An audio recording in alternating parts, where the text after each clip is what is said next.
What's poppin', y'all? I feel like I and everybody else, including this guy's fans, thought he was trolling, but it looked like he was serious, and that is FaZe Ronaldo, also formerly known as Stable Ronaldo, said that he was going to retire and then disappeared for several days from streaming, which is out of the ordinary for him, and it all started with this one clip. Talked about this off stream with Boba. You guys can put W's all you want and troll me.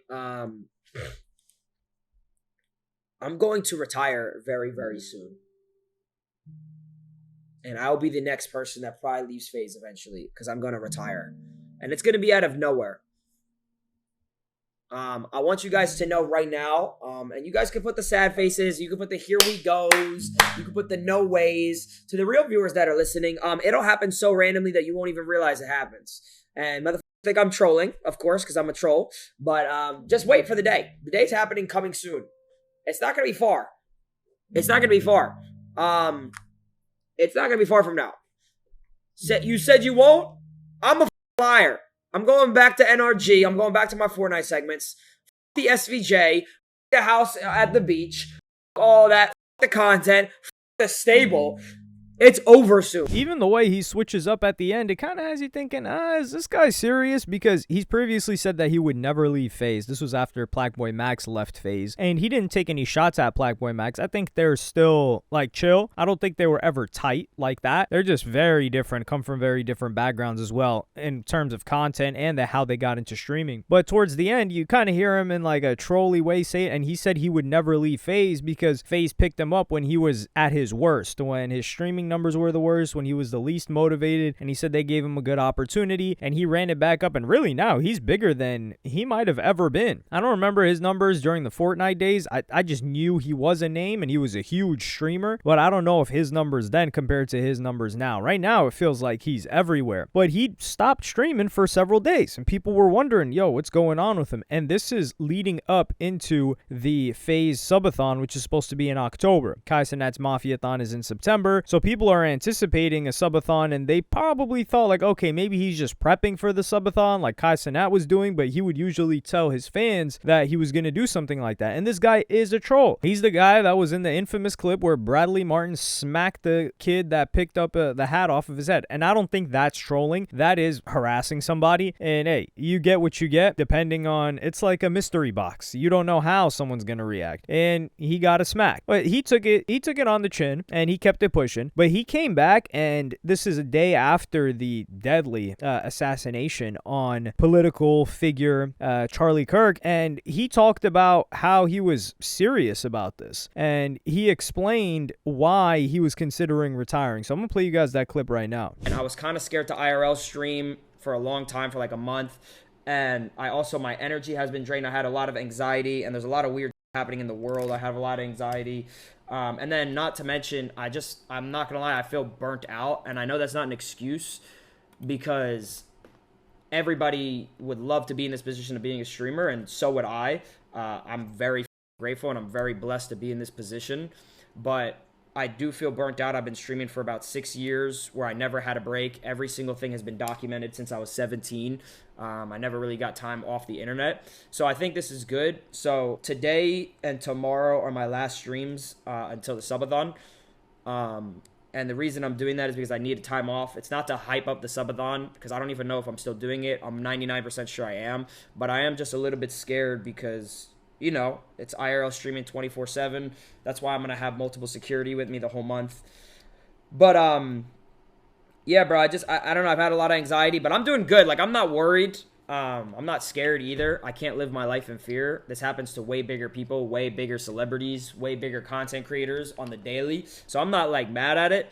Obviously, this might spark up a little bit more for the next couple months, but, like, eventually it'll go away. I don't know.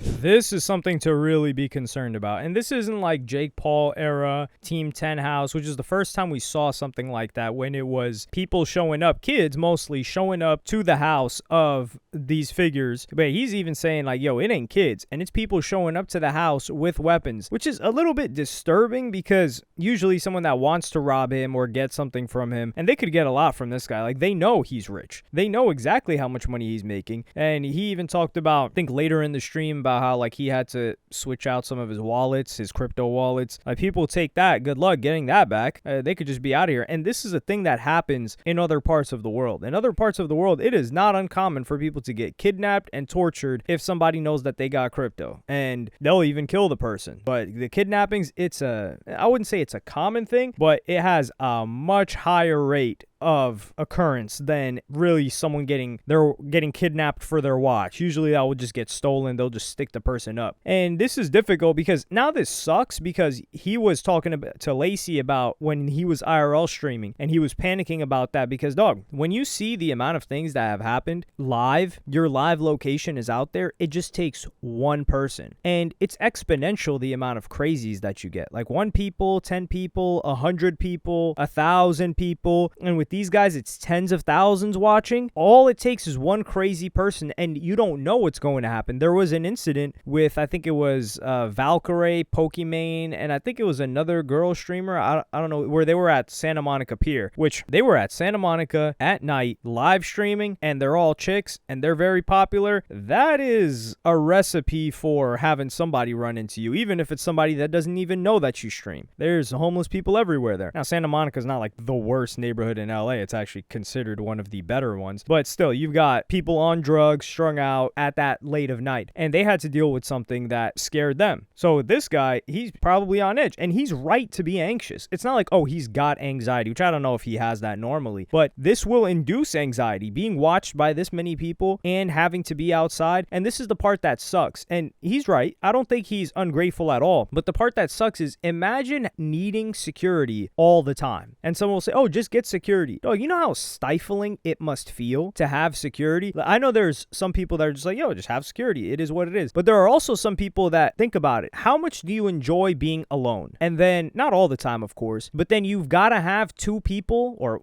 at least one person with you all the time now. And yeah, it's that person's job, but it just feels stifling. It's like you can't even be a normal person anymore. And it's not like this guy decided to be an NBA player, or he decided to be a political figure, or he decided to be anything that some people would consider warrants danger. The guy's just streaming, and he just wants to be able to go outside, and he can't even do that without the anxiety. And living in LA doesn't help this. Really, yeah, if he lived in the middle of nowhere in America, it wouldn't be that bad. But then you don't have the content that you have when you're living in a place like LA. Although I do wonder why like these content houses are never in New York. Now, it would cost a lot, and they did do it for AMP. I think they got like an AMP house for a little while, but it's probably because there would just be pandemonium if it's not spaced out enough like in LA, so blocks would probably get destroyed. But he's even talked about previously how he feels like a lot of streamers don't like each other, and I'm gonna play you guys that clip right now.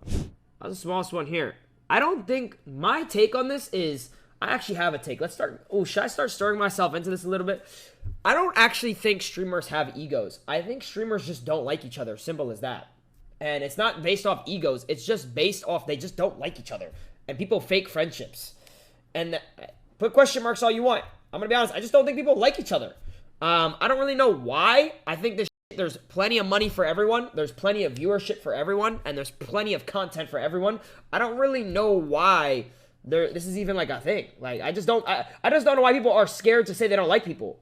So overall, I feel for the dude. And it's also, keep in mind, the guy said from age 17 to 23. So I do think he had a little bit of a childhood before he got into the streaming thing. But you got to think when that 17 was. That was in 2019. So he started 2019 streaming, or 2018, who knows. And then through the whole vid that happened in 2020 and 2021, he was just streaming. And that's been his life. So there's no pre and post for him. It's just all been a haze or a blur of streaming. And there was probably a period of time when he didn't know if he'd be able to sustain this, and he was worried about finances, like, yo, what am I going to do for the rest of my life? Now, that's for sure been handled in the past year and a half. The guy's definitely responsible. The reason why I say he's responsible is because when you blow up, make a lot of bread, blow however much of it, you don't have to blow all of it, come back down and grind it back up, then you're not going to blow the bread again. That just does not happen unless the person's absolutely psychotic. So he's for sure set for life now. And and I think he's got a girlfriend that he's quite serious about too. So he wants to chill back a little bit. He wants to be able to live life, but he also wants to live life outside of the performance that is streaming. That's what some of his audience may not understand. They're like, yo, you could go live life and travel and do all this. Just turn on the stream. It's like, it doesn't work like that. That's not to say that these people are fake on stream, but when you're being watched versus when you're on your own, those are two completely separate things. You are being more entertaining. For example, like I talk. When I'm not talking on this microphone, I'm not saying much. Thoughts are running through my head. Those are two different things. Now, granted, I'm not streaming, and I do not stream, and I do not envy those who stream. Like, respect to all of y'all. Keep doing your thing. But I do think this is sad that these guys are the new superstars. Unfortunately, I do think there are probably more people that recognize them than recognize some athletes, despite all the money that athletes get put behind them. And they've got a younger audience, and people know that they're rich now. Before, people didn't really know that streamers were rich. They were just like, and the communities were a lot smaller. So now that this thing is mainstream, I really do feel for these guys. Not gonna lie. But let me know what you guys think in the comments. Do you think he'll retire? I don't think somebody's gonna retire at 23. What are you gonna do? That's the thing. He's gonna get depressed and then come back and probably do something else that he enjoys. But the idea of retiring, and that's the problem too. When you peak early, and that's not to say that this guy's peaked, but when you reach crazy heights that you thought you wouldn't hit until you were, I don't know, in your 30s or 40s, and you hit them at 22, 23, and usually these are just financial goals, because that's what most people are chasing in general. We want to be financially free. You start to think, whoa, what do I do next? And that's what Aiden Ross felt, and he went through a lean binging phase and a whole like weight loss phase that he quit. Like he's kind of yo-yoed behind doing that, although I think the last we remember is like he did it for like a couple of weeks and then he quit. And then you've got people like Speed who are really, really dialed in, and I think Kai Cenat that are really dialed in. And maybe that's what separates them from Aiden Ross, is like Aiden got satisfied, and there's nothing wrong with being satisfied and like, yo, I've got enough. I think Speed and Kai, it's not even about the money for them. There's like, yo, I just want to make a disgusting, gigantic, not disgusting in a negative way, but I want to make a gigantic mark and just see how far I can take that thing. And that is respectable as well. But let me know what y'all think in the comments. Like, subscribe, and hit the notification bell if you enjoyed, and I'm see y'all in the next one.